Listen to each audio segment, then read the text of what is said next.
Welcome to Samba Samba. Enjoy the video. You start by picking the cell that already has the exact formatting you want.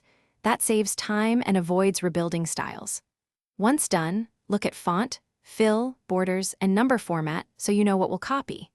Now click the Format Painter once to apply to a single target, or double-click it to keep it active for multiple cells.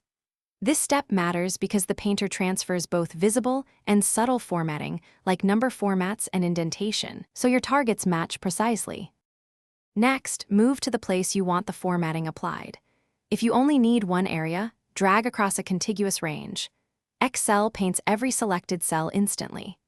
If you double-click the tool, you can click separate non-contiguous cells or ranges one after another. Make sure to click exactly where you want the visual layout copied. Also, pay attention to merged cells and number formats because they behave differently. Adjusting those after painting ensures values still display correctly. To finish, press ESC or click the Format Painter icon again to exit locked mode so you stop painting. If you notice formatting didn't stick, make sure conditional formatting isn't overriding the results.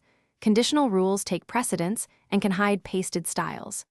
If Format Painter misses something, use Copy, then paste special and choose formats to force a full format paste. That method handles tricky cases like hidden styles or table-specific formats, ensuring the target cells match your source. Thanks for watching. Consider subscribing if we helped you.